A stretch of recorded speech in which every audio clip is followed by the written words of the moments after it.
kasih dalam Tuhan, kali ini saya akan membawa kita sebuah tema yang menarik, yaitu tentang enlightenment, yaitu pencerahan. Apa yang dicerahkan? Ya, nanti kita akan melihat dalam 4 video atau 4 episode ya. Kalau saya bisa gambarkan seperti ini, yaitu bahwa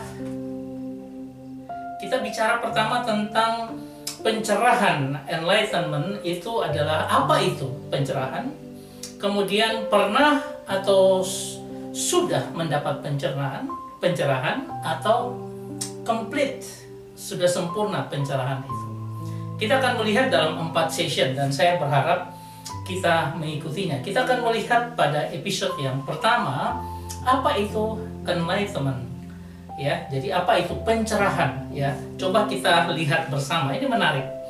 Ya, beberapa waktu yang lalu kita dihebohkan dengan simpang siur artis ya, di mana ada yang menjadi mualaf di tahun 2024 dan mulai merayakan Lebaran di tahun 2025 ini, dan banyak yang ini ya, terutama Ruben Onsu misalnya.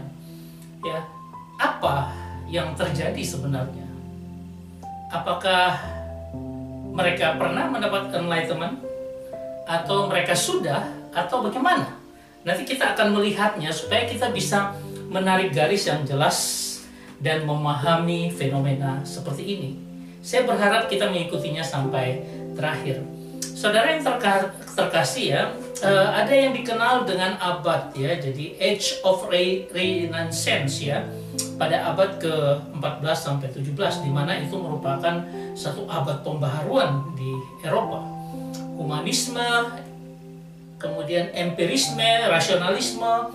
Jadi manusia sedang mengembangkan dirinya untuk mengenal akan dirinya sendiri, humanisme, atau empiris, atau hal-hal yang ilmiah ya, yang digali dengan luar biasa, di mana pengetahuan begitu berkembang dengan luar biasa. Rasionalisme manusia artinya bagaimana manusia menggunakan rasionya, pikirannya, akalnya untuk menjelaskan tentang fenomena yang ada di dunia ini. Kemudian itulah masa revolusi intelektual dan sosial.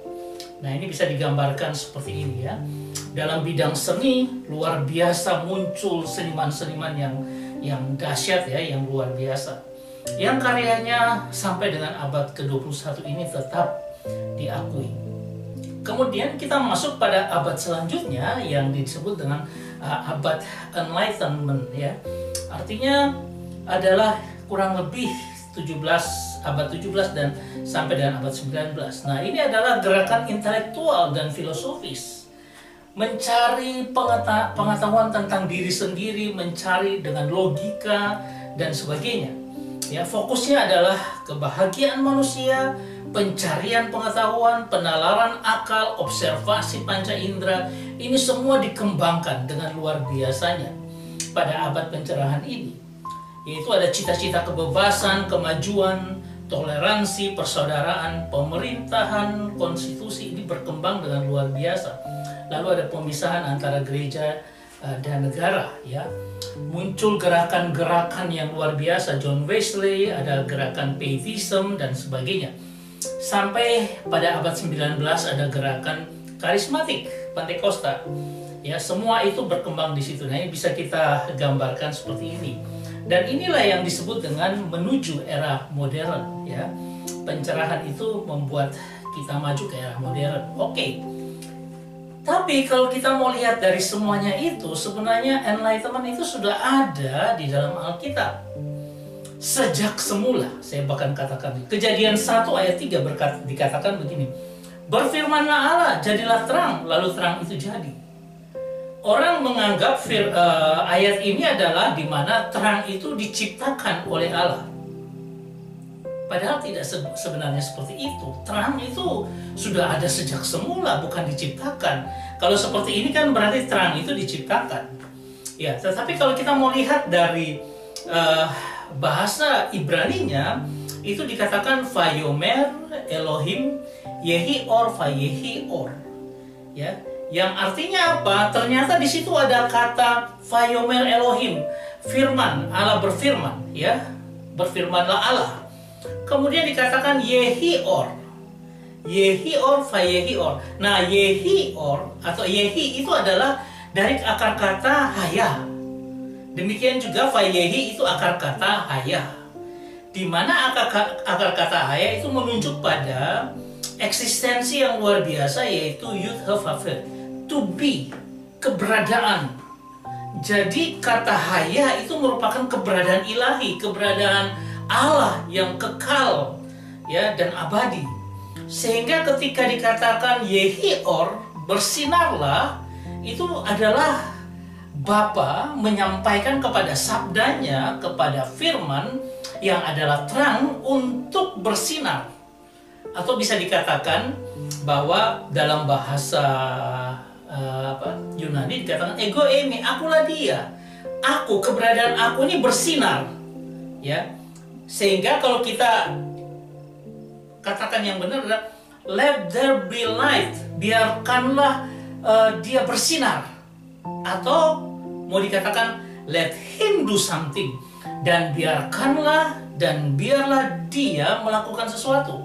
Sehingga kita lihat bahwa pribadi yang kedua, anak Allah yang adalah terang itu melakukan penciptaan bersama dengan Bapa dan Roh Kudus. Kalau kita lihat dalam Kejadian pasal 1 ayat 1 sampai 3. Tritunggal itu bersatu menciptakan bersama.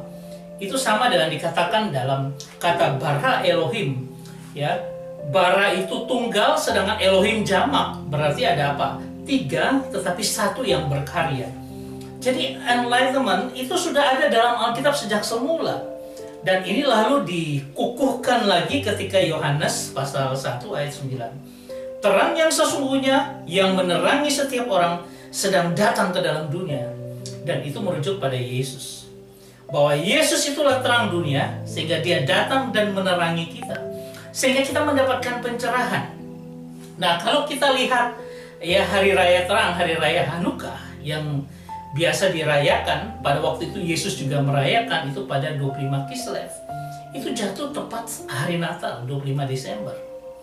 Ya, sehingga itu merupakan hari raya terang. Ya, di mana Yesus berkata, maka Yesus berkata pula kepada orang banyak katanya, akulah terang dunia. Barang siapa mengikut aku, ia tidak akan berjalan dalam kegelapan, melainkan ia akan mempunyai terang hidup. Ya, kalau kita bisa gambarkan, Yesus itu terang dunia. Ya, dia bersinar kepada siapapun yang akan mendapatkan pencerahan, yang akan mendapat enlightenment. Saudara yang terkasih, ini mau menyatakan bahwa Yesus itulah pokok dasar kita, pokok pencerahan kita, sehingga hanya di dalam Dialah kita mendapat pencerahan. Nah, kalau kita melihat selanjutnya akan semakin menarik bahwa, nah, apa yang terjadi pada kita? Apakah kita pernah diterangi? Atau nanti berkembang lagi kita sudah diterangi? Atau berkembang lagi dengan kita akan complete diterangi? Semuanya ini akan saya sampaikan dalam episode-episode selanjutnya. Jadi saya harap kita mengikutinya. Yang selanjutnya adalah apakah Anda pernah diterangi? Hanya pernah diterangi. Ini menarik. Saya berharap ini memberkati kita. Tuhan Yesus memberkati kita semua. Amin.